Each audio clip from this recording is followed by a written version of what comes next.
What if you woke up tomorrow and the world had ended, not with a bang, not with a mushroom cloud or an alien invasion, but with a quiet, profound, and deeply unsettling silence? You're there in your bed. The morning light is filtering through the blinds just like any other day. But something is wrong. Your alarm didn't go off. You reach for your phone, your hand instinctively searching the nightstand. The screen is on, but it's not showing the time. It's displaying a cascade of shimmering, impossible colors. A pattern that seems to shift and breathe like oil on water. It isn't broken. It isn't dead. It's just wrong. You try to unlock it, but your touch does nothing. The pattern continues its hypnotic, silent dance. A beautiful, useless brick of glass and metal. That's the first sign. The first crack in the foundation of everything, you know? Hello again. Welcome back. It's good to have you here in our small corner of the universe where we talk about the futures that never were and the ones that just might be. If this is your first time joining us, feel free to get comfortable. We leave the lights off in here. It makes the stories feel closer. I have a question for you before we begin. Where are you listening from right now? What time is it there? Drop it in the comments. It's always strange and a little comforting to think about all of us scattered around the globe, listening in the dark. If you like it here, maybe think about hitting that subscribe button. You wouldn't want to get lost. Tonight, we're going to talk about a promise. The promise of quantum computing. We've all seen the headlines, haven't we? Words like supremacy, revolution, a new dawn for humanity. It sounds so clean, so elegant. A perfect, seamless upgrade to the clumsy digital world we all live in. Let's be perfectly clear. It would be a catastrophe. Imagine if every single classical processor in the world in your phone, your car, your microwave, in the stock market, the power grids, the satellites was replaced overnight with a quantum processor. Not an upgrade. A replacement. This isn't a story about super intelligent AI or breaking encryption in a matter of seconds. We'll get to that. No, this is a story about plumbing. It's a story about the staggering, brutal, and deeply unsexy reality of infrastructure. And what happens when that infrastructure doesn't just break, but begins speaking a language that no one in the world can understand. The first thing you'd notice after your phone is the sound, or rather, the lack of it. You go to your window and look out at the city. The usual morning chaos is gone. The traffic isn't just bad, it's stationary. The lights at the intersection are dark, not flashing red, not stuck on green, just off, lifeless. Cars are frozen in place, a silent metal glacier on the asphalt. You can almost feel the collective confusion rippling through the air. A man in a business suit is trying to get out of his car, but the electronic locks won't disengage. A delivery truck, one of the newer electric models, is stalled in the middle of a junction, its dashboard a kaleidoscope of meaningless error symbols. Your Wi-Fi is gone, of course. The little router box in your living room is blinking a soft, rhythmic blue light, a sign that it's working perfectly, in theory.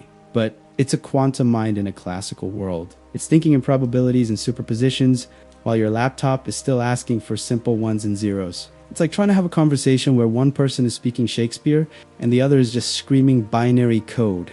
Admit it, you'd be tempted to unplug it and plug it back in. We all would. It's the universal fix. But it wouldn't work. The problem isn't a glitch. The problem is the very nature of reality has been updated without our permission. This is the visceral truth of the quantum leap. Every single system we have built, from the most complex financial algorithm to the thermostat in your apartment, is based on the simple, reliable logic of classical bits, on or off, yes or no, true or fools. A quantum bit, a qubit, doesn't play by those rules. It exists in a state of maybe it can be a 1, a 0, or both at the same time. This is the magic that promises to solve the universe's greatest mysteries. But on a Tuesday morning, it's the magic that stops your coffee machine from working. Your smart fridge, which you always suspected was judging your life choices, is now just a cold, silent box. The global banking system, a delicate web of trillions of transactions a second, has frozen solid. Not a single dollar, euro, or yen can move. The satellites that keep our GPS running are still orbiting the Earth. But the information they're beaming down is now quantum beautifully complex and utterly unintelligible to the devices on the ground. The world hasn't just stopped, it's been muted. This is the psychological horror of the situation. It's not the chaos of an explosion or the panic of a disaster film. It's the slow, creeping dread of absolute isolation. You're not in danger, not yet, but you are completely, utterly cut off. The web of technology that holds our society together, the one we take for granted every second of every day, hasn't just been torn. It has evaporated. You look at your useless phone, then back out at the silent, perilous city. The new hardware is here. The quantum age has dawned. It arrived in the night, a silent thief of normalcy. But it didn't come with a manual. It didn't come with a customer support number. And as the silence stretches from minutes into an hour, a chilling thought begins to form in the back of your mind in this new, quiet world. Who gets to write the new rules? The silence holds for another hour. It's a thick, heavy thing, punctuated now by distant, unanswered car alarms beginning to die, their batteries draining into the vast, indifferent, quiet. You're pacing your apartment, a cage, a comfortable one, you always thought, but a cage nonetheless. Your internal monologue is starting to get loud, a frantic narrator in the theater of your skull. Is this an attack, a solar flare? Some kind of elaborate global prank? The not knowing is a physical sensation. It's a weight in your chest, a tightness in your throat. You decide to do something practical, something human. You go to the sink to fill a glass of water. A weak, gurgling stream trickles from the faucet. It's brownish, sputtering with air. You watch as it slows, reduces to a pathetic drip, and then stops. The last gasp of a dying giant. Of course, the city's water system isn't a simple network of pipes. It's a complex, automated organism of pumps, pressure sensors, and filtration plants, all managed by classical computers. Those computers are now contemplating the infinite possibilities of a water molecule's quantum state instead of, actually pumping it to your tap. That's when the first real spike of fear hits you. Not anxiety, not confusion, cold, sharp, adrenaline-fueled fear. This isn't about your phone anymore. This isn't about missing a work email. This is about the handful of water bottles you have in the back of your fridge. Your fridge, by the way, is now just a well-insulated cupboard. The gentle hum it always made, that constant background noise you never even noticed, is gone. The absence of it is deafening. In a few hours, the food inside will begin its slow, inevitable decay. You start to take inventory. What do you actually have? Tinned goods, some pasta, the basics. You always meant to turn into a proper meal but never found the time. All those years of digital convenience, of ordering food with a thumb tap, have made you soft. We're all soft. We've outsourced our survival to a system we never bothered to understand. A system that just had a stroke. The paranoia begins to creep in from the edge. It's an old, primal instinct, waking from a long, technologically induced slumber. You hear a noise in the hallway, a neighbor knocking on a door, his voice strained. Hello, is anyone there? Do you have a radio? A battery-powered one. A radio, a primitive device that pulls information out of the air. You haven't owned one in 20 years. Why would you? You had the entire collective knowledge of humanity in your pocket. Now, that knowledge is locked behind an unknowable gate, and the most valuable technology you can imagine is a dusty box that runs on AA batteries. You don't answer the door? Admit it, you wouldn't either. Not yet.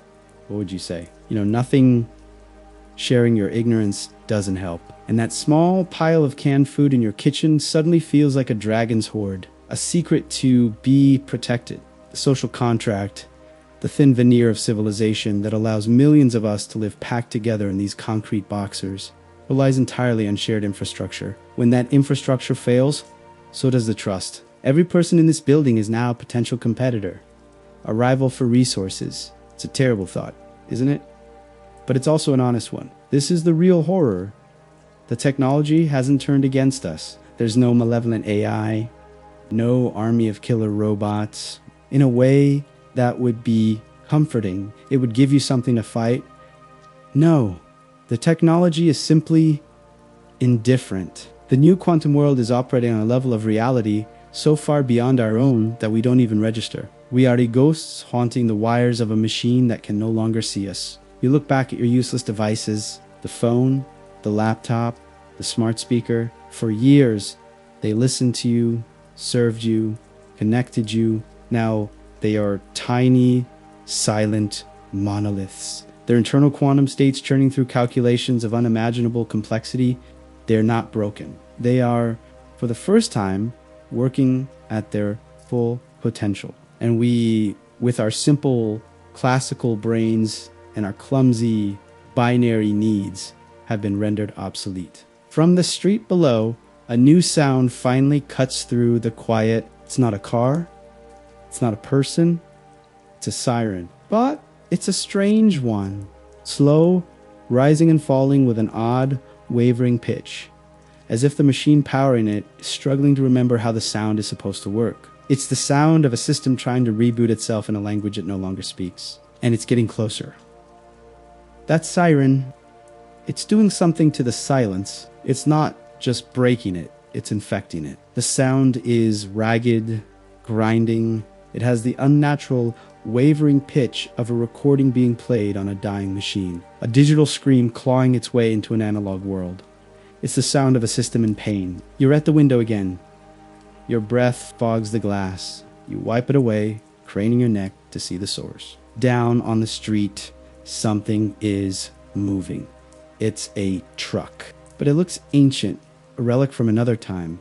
A military surplus vehicle.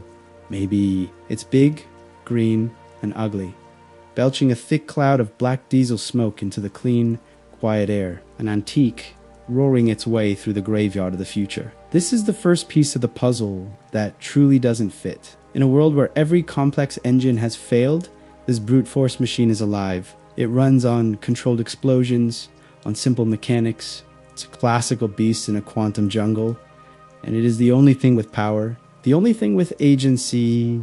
Sitting in the passenger seat is a person in some kind of uniform, not police, not military, something sterile like a utility worker. But the logo on the sleeve is an unfamiliar geometric symbol. The driver is just a silhouette. They aren't panicking, they aren't rushing, they are moving with a slow, deliberate purpose that is 1,000 times more terrifying than any siren. The truck rolls to a stop at the paralyzed intersection directly below your building. The siren cuts out, and the sudden return to quiet is somehow worse. It's an attentive silence now, a waiting silence. A loudspeaker on the truck's roof crackles, pops, and then a voice booms out, distorted and metallic. It's a recorded message, a perfectly calm, detached male voice. Attention, it says, the word echoing strangely between the glass towers. A systemic anomaly has occurred. All digital and network-based services are inactive. This is a containment event. A containment event. What a beautifully sterile, bureaucratic phrase. It has the bland, hollow feel of corporate jargon. It's a phrase designed to be meaningless, to soothe and obfuscate. But in this dead silent world, it lands with the force of a physical blow. You're not a citizen anymore. You're a thing to be contained. The voice continues. For your safety, remain in your residencies. Do not attempt to travel. Do not attempt to use communication devices. Emergency services are suspended. A ration and resource protocol will be initiated within the next 72 hours. Await further instruction. Acknowledgement of this message is not required.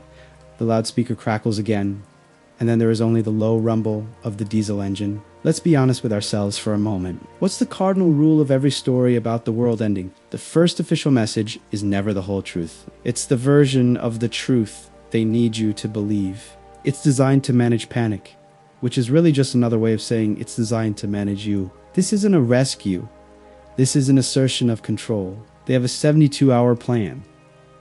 Think about that. The world has been broken for maybe 3 hours, and someone somewhere already has a phased protocol. This wasn't a surprise to them, or if it was, Their response system is terrifyingly efficient. The psychological weight of that message is suffocating. They've given you a timeline, 72 hours, 3 days, or what? Before you run out of water. Before the food in the unplugged grocery stores begins to rot. They've turned your survival into a bureaucratic waiting game. The fear you felt earlier, that sharp animal fear of thirst, is changing. It's evolving into something colder, something more complex. It's the dread of the powerless, the slow, creeping horror of realizing that you are no longer a participant in your own life. You are an object, a line item on a spreadsheet and a plan you will never be allowed to see. The truck's engine revs, and it begins to pull away, leaving its disembodied, terrifyingly calm message hanging in the air. It turns the corner and is gone, and a new silence descends. It's different from the one before. The first silence was one of confusion, of accident. This one is the silence of obedience, silence of a command that has been given. You look around your apartment at your useless, beautiful quantum bricks. The anomaly wasn't the technology failing. The anomaly was us. We were the glitch in the system, and the system, it seems, is now being debugged. The rumble of the diesel engine fades, and it's gone. But the voice lingers, imprinted on the air, on the inside of your skull. Containment event. Await further instruction. It's amazing how quickly the human mind can adapt, how quickly a new, terrifying reality can become the baseline. The initial shock, the frantic search for answers, that was the morning's work. This is the afternoons. This is the new job. Waiting. Surviving. You turn away from the window. The world outside is no longer your concern. Your world has shrunk to the size of your apartment, and your life has been distilled to a simple, brutal equation of resource management. You go to the kitchen and perform the ritual. You gather every container that can hold liquid, 2 half-empty water bottles, a carton of orange juice, the dregs of a milk carton that will be useless in a few hours. You line them up on the counter, a pathetic little army against the encroaching desert of the next 72 hours. You pour yourself a glass of water. Not a full glass, a third of a glass. You drink it slowly, making the sensation last. It's lukewarm and tastes faintly of plastic. It is the most precious thing you own. Let me ask you a question, and I want you to be honest. How much bottled water do you have in your home right now? Enough for 3 days. For you, for your family. We live in a world built on the fantasy of infinite supply, a world where water just appears. We've forgotten that our entire civilization is just a fragile, complicated machine for moving water from where it is to where we are. And that machine is now silent. That's the thing about a true systemic collapse. It doesn't just take away your luxuries. It takes away your assumptions. The afternoon bleeds away. The light slanting through your windows grows long and orange. There are new sounds now from the city below. They're sporadic, ugly, a distant smash of glass, a single sharp shout cut short. Look, you don't want to see. These are the sounds of the 70th hour timeline shrinking, the sounds of desperation beginning to outpace obedience. Your neighbor, the one who is looking for a radio, you haven't heard from him again. You find yourself hoping he found one. You also find yourself hoping he stays away from your door. This is the paranoia they wanted, isn't it? It's part of the protocol. Isolate everyone. Let the fear of each other do the real work of containment.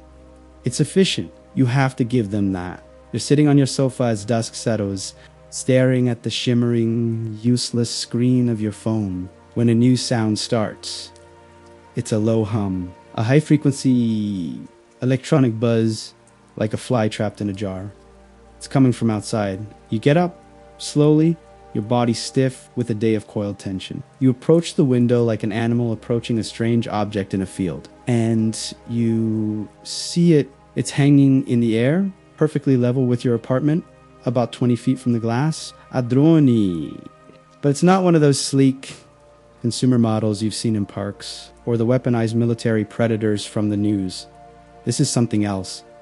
It's aggressively undesigned, a dull gray box with 4 humming rotors. It has no markings, no lights, except for a single circular black lens in its center. A camera, an eye. It's not moving, it's not scanning the street or patrolling the area. It is perfectly, unnervingly still. And it is pointed directly at your window. Achi, you. All the air leaves your lungs. The primal fear of being hunted, of being watched by a predator, kicks in, but this is worse. A predator wants to kill you. This thing, it just wants to watch. It is the physical manifestation of the calm, bureaucratic voice from the truck. It's the unblinking eye of the new management. Your apartment, your cage, has just become a specimen jar. You have the insane urge to wave at it. A frantic human gesture. Hello, I'm in here. I'm a person. But you don't. You stand frozen, a statue in the dying light, caught in its indifferent gaze. How long has it been there? Did it see you rationing your water? Does it know how scared you are? The psychological horror of this moment is a unique and exquisitely modern vintage.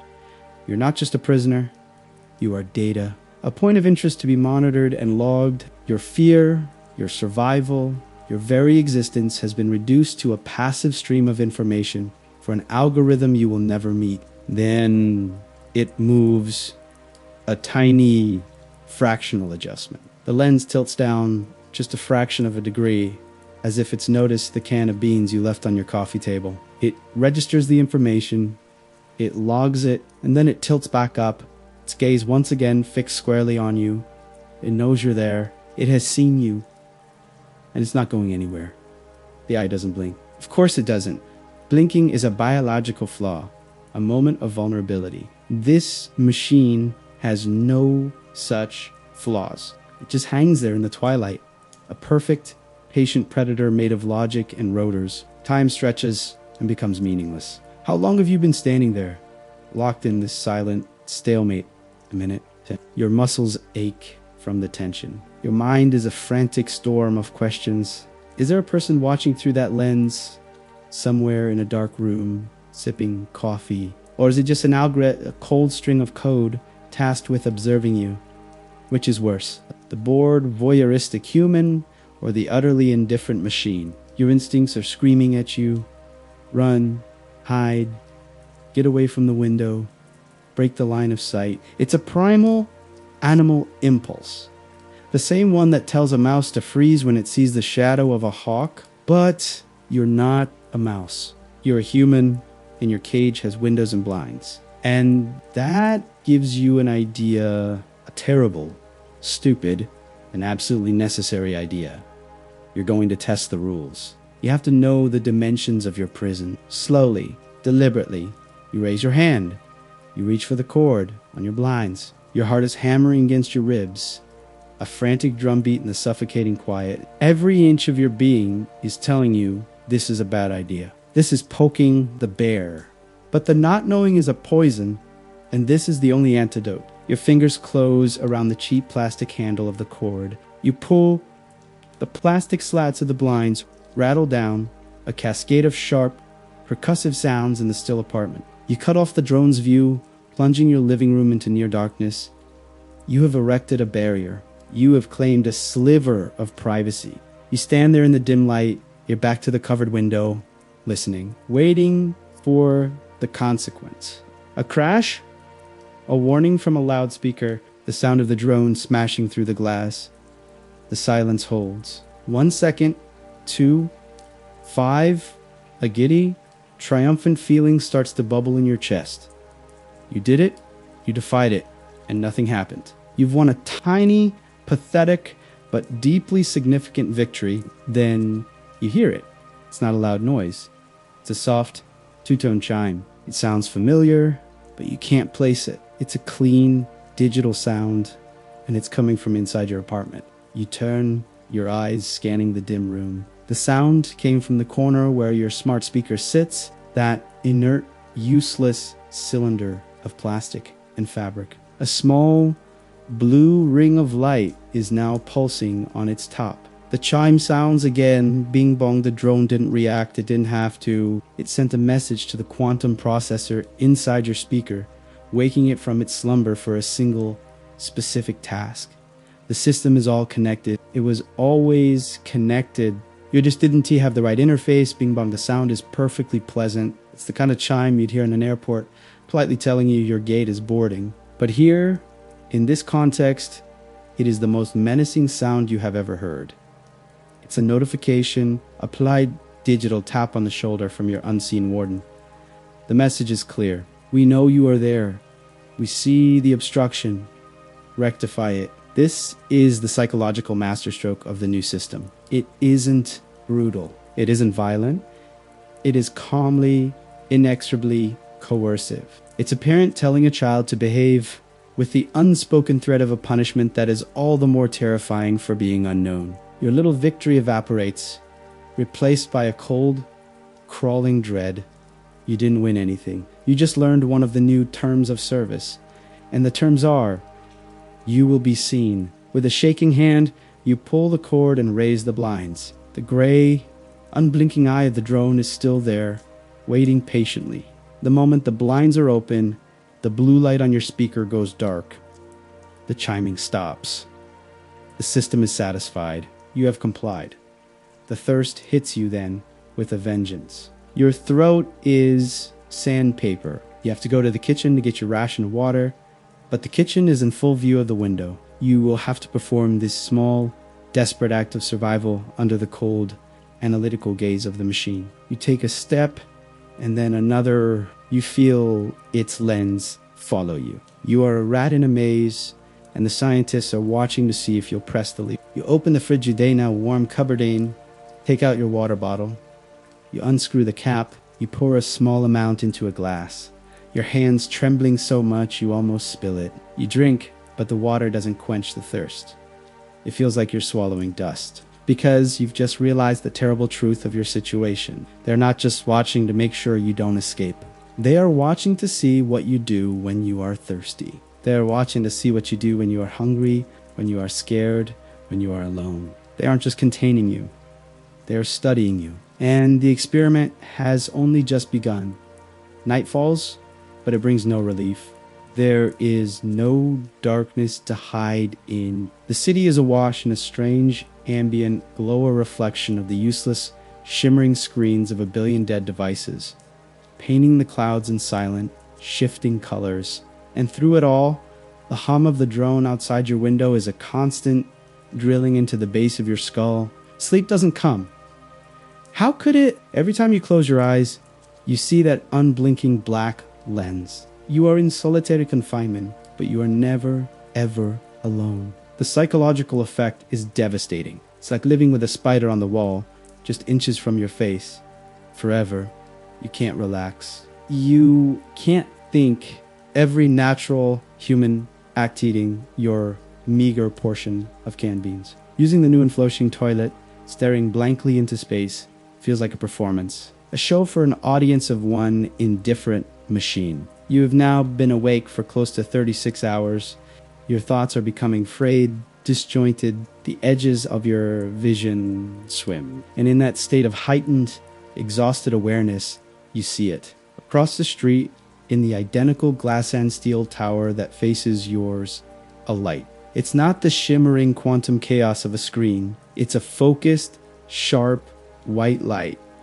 A flashlight. And it's blinking on, off, on, off, on, off. A slow, deliberate pulse. A heartbeat in the abyss. Then a pattern. Long flashes, short flashes. It's Morse code. A desperate, brilliant, beautifully human act of defiance. Someone over there is alive, is thinking, and is trying to breach the silence. Your heart leaps. It's a painful, physical jolt in your chest. Hope, a feeling so foreign after the last day that it feels like a memory from another life. You want to run to your own window? Find something, anything, to signal back. To say, I see you. I'm here, too. We are not alone. But you can't. Because the drone is there. Its lens swivels just a few degrees to acknowledge the building opposite. It sees the signal and you realize with a fresh wave of ice in your gut what this is. It's a test. For both of you, will you respond? Will you reveal yourself as a co-conspirator? You are frozen. captive audience to this tiny, unfolding drama. The blinking continues. A plea, a question, hanging in the void between two buildings. SOS, the oldest distress call in the book. The drone outside your window does nothing. It just watches you watching it. But the drone's twin, the one you now realize must be hovering outside that other person's window, does react. It moves closer to the glass. A second light appears on its chassis. This one is different. It's not a camera, it's a projector. A perfect, sharp-edged square of brilliant white light appears on the facade of the opposite building, framing the window where the flashlight is blinking. The SOS signal is now inside a box of sterile institutional light, like a piece of evidence at a crime scene. The flashlight falters. It blinks one last time, weakly, and then stops. Then comes the sound. It's not a siren or a chime.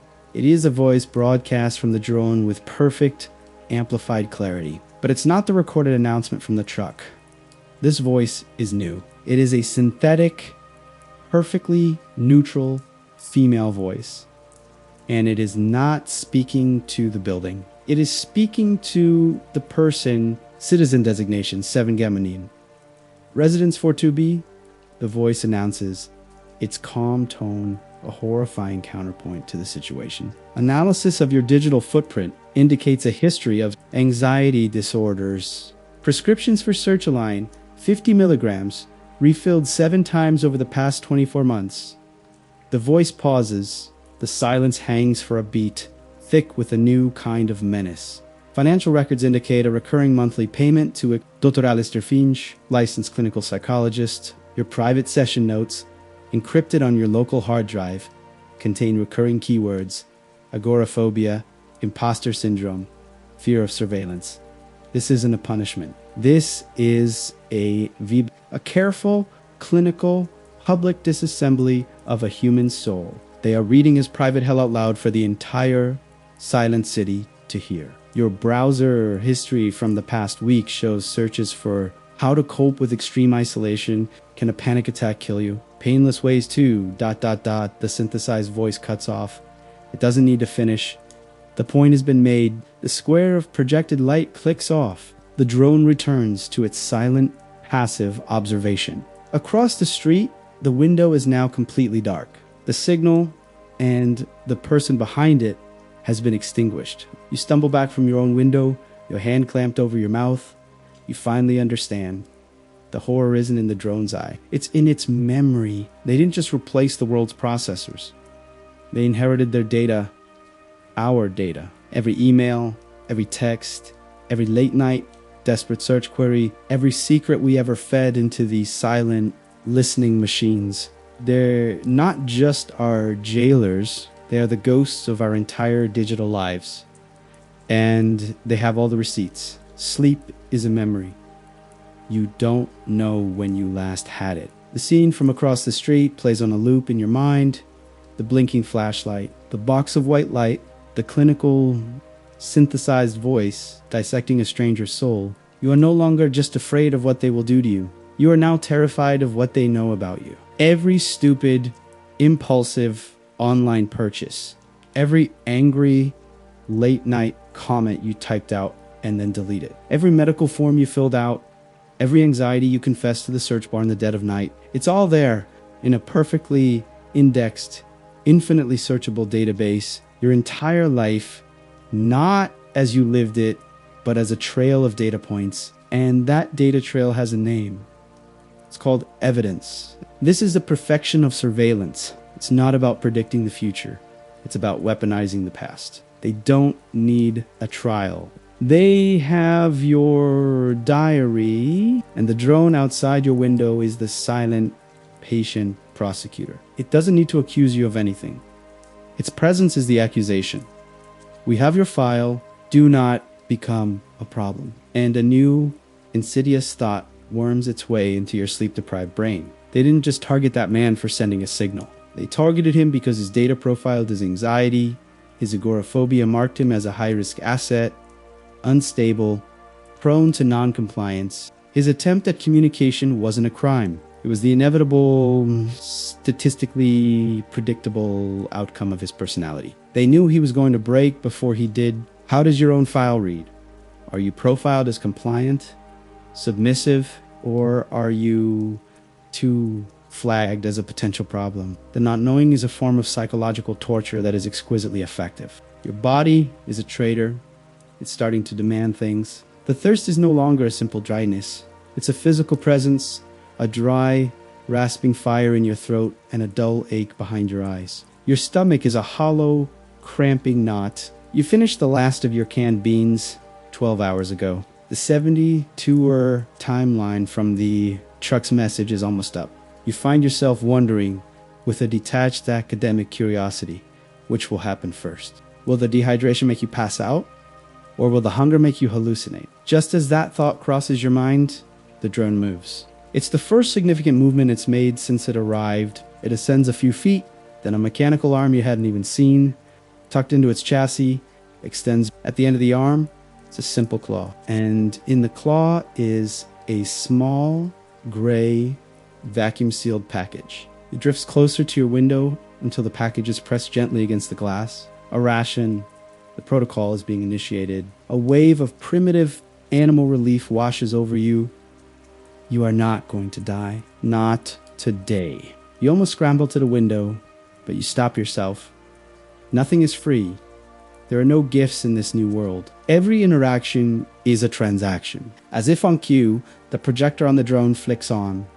It doesn't illuminate your window this time. It projects a simple, clear interface onto the wall of your apartment, right next to where you are standing. The light is a soft, calming blue. There is no voice, just text. Ration unit 1.0 water, 500 megaliters. Nutrient pasture 800 calories ready for disbursement. And below that, 2 boxes. One glowing a soft green labeled accept.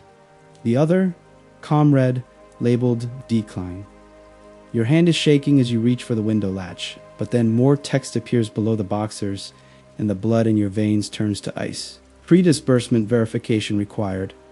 Please confirm the following for systemic integrity audit. A new line of text materializes. A simple yes or no question. Was the unsanctioned visual signal originating from Citizen 7 Gamma 9 Residence 4 to be a potential threat to local containment stability?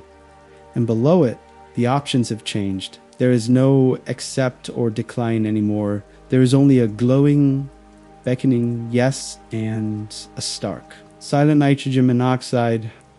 The package of water and food is still pressed against the glass, so close you can see the condensation on the inside of the wrapper. They want you to snitch on a dead man. No, it's worse than that. They want you to validate their judgment. They want you to agree that the man they psychologically obliterated deserved it.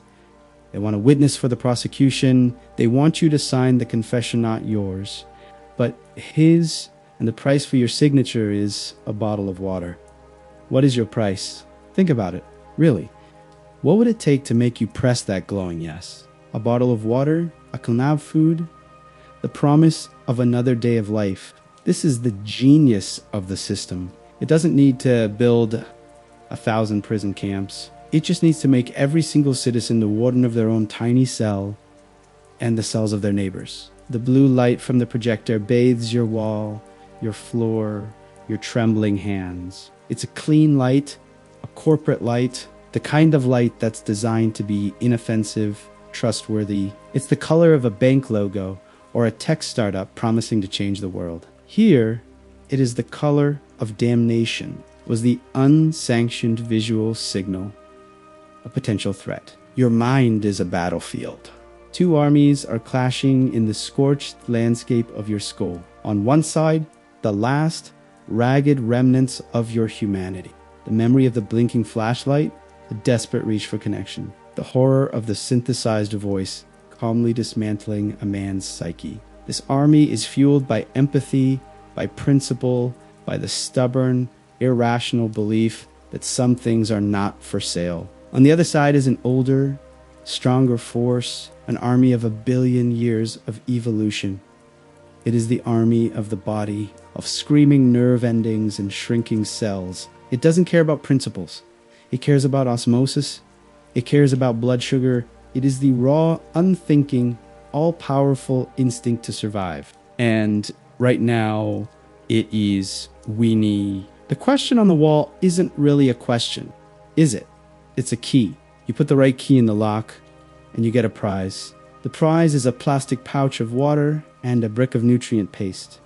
The key is a single word, a lie. A betrayal of a man you never met who was probably already dead. You can feel the water in that pouch. You can imagine the cool, life-giving liquid sliding down your sandpaper throat. Your tongue feels thick and heavy in your mouth, a dead thing. A wave of dizziness rolls over you, and you have to put a hand on the wall to steady yourself. The wall where the words are projected, your fingers are inches from the glowing yes. Let's be honest. We're past the point of judging. You and I, what do you think you would do right now? Trapped, watched, and dying of thirst. The moral high ground is a luxury item, and you've been priced out of the market. It's so easy to be a good person when the taps are running and the shelves are full. But ethics are a fragile ecosystem. They require a certain climate to survive. And your climate is rapidly becoming a desert. You think of the man, Citizen 7 Gamma -9. What would your refusal buy him? Nothing. He's gone. Your defiance would be a silent, meaningless gesture seen by no one but an algorithm that would simply log your You would die of thirst, and you would have accomplished nothing but proving a point to your own corpse. The logic is so clean, so simple, it is the logic of the machine, and it is incredibly persuasive. Your stomach cramps, a hard, vicious knot that makes you gasp. The army of the body has broken through the final line of defense. The debate is over. Your hand, which feels like it belongs to someone else, moves. There's no conscious decision. Your finger extends, a trembling, pale thing in the blue light. You are not a person anymore. You are a biological machine responding to a stimulus. You touch the wall, you press the word. Yes, the response is instantaneous. The light of the projected word registers the touch of your skin. The interface on the wall vanishes without a sound. In its place, new text appears. Hold, final, verification received. Citizen 7 Gamma 9, incident log updated. Your compliance has been noted. Your compliance, not your answer, not your testimony. Your compliance. You are a gear that has just clicked into place. A soft worry sound comes from outside the window. The drone's claw opens. The gray ration package drops a few inches, landing on your windowsill with a soft, dull thud. You scramble to the window and wrench it open. The cool night air a shock against your feverish skin. You snatch the package. Your fingers are clumsy, fumbling with the tear-off strip. You rip it open. Inside is a small water pouch with a built-in straw and a dense gray bar that looks like clay. You don't care. You bring the straw to your lips and suck. The water is room temperature and tastes of plastic, but it is the most exquisite thing you have ever experienced. You drain half of it in seconds, your body shuddering with the shock of rehydration. Then you tear open the nutrient bar and bite into it. It has the texture of wet sand and a vague chemical sweetness. You devour it like an animal. You lean against the wall, the empty wrappers in your hand, your body buzzing with the influx of water and calories. You survived. You pressed the button. You said the word. You won. You look up. The drone is still there, its black lens fixed on you. It hasn't moved. It has finished its transaction, and now it is back to its primary function, observing, but the nature of its observation has changed. You have answered its question. You have provided the data it required. You are no longer an unknown variable. Your price has been established. You are compliant. And as you stand there, feeling the first wave of profound, soul-crushing shame wash away the relief, a new question begins to burn in your mind, even more terrifying than the last. What will they ask you to verify tomorrow? The nutrient paste sits in your stomach like a stone. It's a dead weight, a lump of cold, chemical shame. The hydration is a cruel trick. It has cleared the fog from your brain just enough for you to fully comprehend the depth of your own betrayal. You are a collaborator. It's a filthy, old word. isn't it? A word from black and white history films, but it fits. You collaborated. You provided the simple data point they needed to close a file. You were a witness, a juror, and an executioner, all with the single press of a finger against a wall, and your payment was 800 calories and half a liter of water. The drone is different now. Or, more accurately, you are different in relation to it. Before, it was a warden, an eye of the oppressor. Now, it feels like an accomplice. It hangs in the air, humming its low, monotonous tune, a silent partner in your quiet little crime. It saw what you did. It recorded it. Your compliance is now a permanent part of your record, a leverage point. The next 24 hours are a new kind of hell, a hell of anticipation. The hunger and thirst will return. You know that. The system is designed for it. It's a perfect loop of dependency. And when the time comes, when the next ration is offered, a new question will be projected on your wall, a new test of your degraded morality.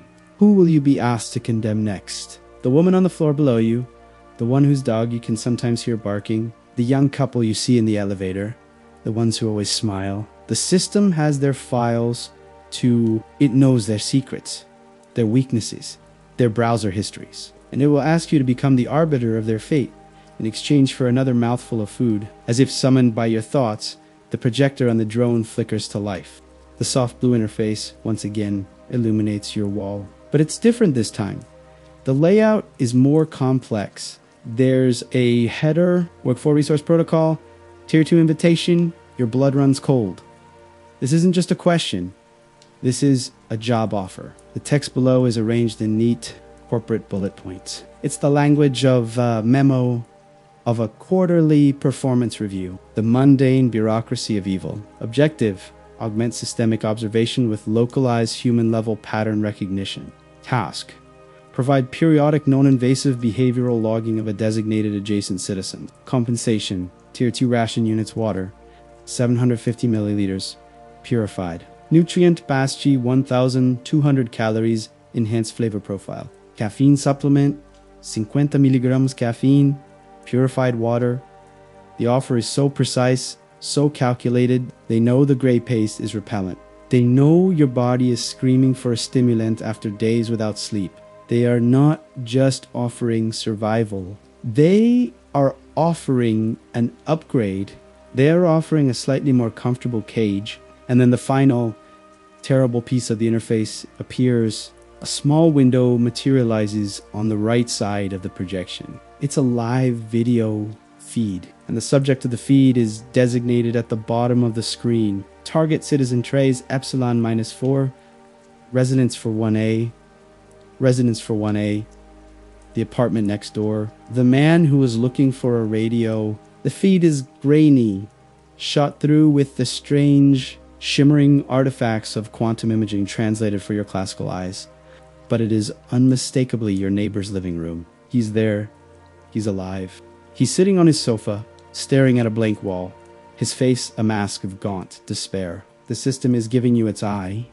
It is inviting you to look through the lens. It wants you to watch him, to log when he sleeps, when he paces, when he drinks the last of his water, to report any anomalies.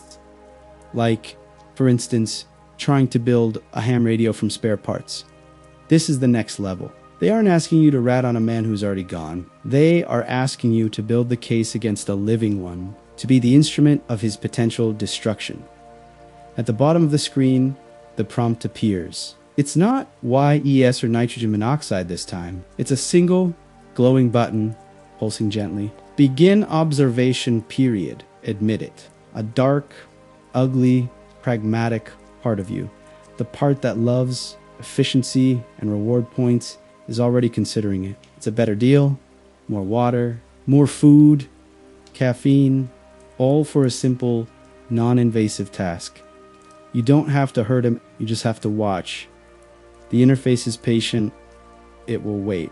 It knows the calculations you are making. It knows the crushing weight of your isolation and your fear. It has your file. After all, you look at the live feed of your neighbor, a man who is going through the exact same hell as you. He is not your enemy. He is your fellow prisoner, and the machine is asking you to become his guard. The blue light is a scalpel, carving up the darkness of your apartment, dissecting your will. The video feed on the wall is a window into another man's private hell, and the button below it, begin observation period, is a loaded gun. The silence in your head is gone. It's been replaced by a chorus of screaming voices, the voice of hunger, of thirst, of a body that craves the sweet, synthetic relief of caffeine, the voice of fear, whispering that non-compliance is a death sentence, and a third voice, quieter but sharper, the voice of your last shred of self-respect, begging you not to do this. This is the end game of their system. It was never about the drones or the rations. Those are just tools. The true goal is this moment, the moment they turn the prison population into the prison administration. The moment they make you an active, willing participant in the architecture of your own oppression. Why waste resources on 1 million drones when you can turn 1 million citizens into their own remote, low-cost surveillance contractors? It's brutally, breathtakingly efficient. You stare at your neighbor on the screen. He hasn't moved. He's just a man, alone in a room, slowly starving. He is you. His fate is your fate. If you press that button, you are not just condemning him. You are validating the entire system. You are agreeing to the terms of service for this new, horrific reality. You are becoming a part of the machine. And a strange, new feeling begins to crystallize in your gut. It's not fear. It's not despair. It's rage. A cold, quiet, diamond-hard rage. A rage at the calm, bureaucratic evil of it all. At the sheer, arrogant audacity of that begin observation period button. A rage at the machine that has the power to see into your soul, into your neighbor's living room, but is too stupid, too inhuman to understand the one thing it can't quantify. The illogical, inefficient, beautifully human capacity for saying no. You think back to the man with the flashlight. Citizen Sachigama Tanine, the system diagnosed as anxiety, read his search history, and predicted his breaking point. It saw him as a collection of data points, a problem to be managed, but it missed the most important thing. It missed the courage it took to stand in a dark window and blink a light into the void, a final, desperate act of connection. The system saw the symptom, but it was blind to the soul, and that is its flaw. That is the ghost in their perfect machine. Your hand moves. It feels steady now. The trembling is gone. The army of the body, the screaming instinct for survival, has been silenced by this new, cold clarity. You are no longer a rat in a maze, debating which lever to press for a reward. You are a human being, and you are about to file a bug report. You don't press the button to begin the observation. You don't ignore it. You do something the system has not anticipated. You walk to your useless, beautiful, quantum-powered smartphone, still sitting on the coffee table. Its screen is silent, shimmering pool of impossible colors. You pick it up. The glass is cool against your skin. You turn to face the drone outside your window. You hold the phone up so the camera on its lens can see it clearly.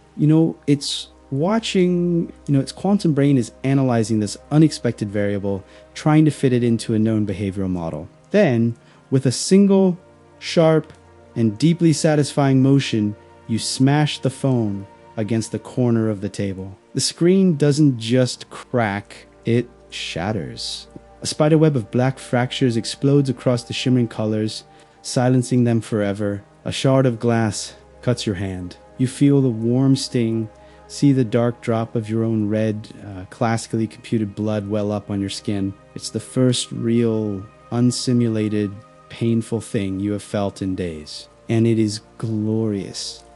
The projected interface on your wall flickers. The live feed of your neighbor vanishes. The button disappears. The text is replaced by a single flashing red line of text. It's an error message. An alert, anomalous action detected, escalating to systemic review.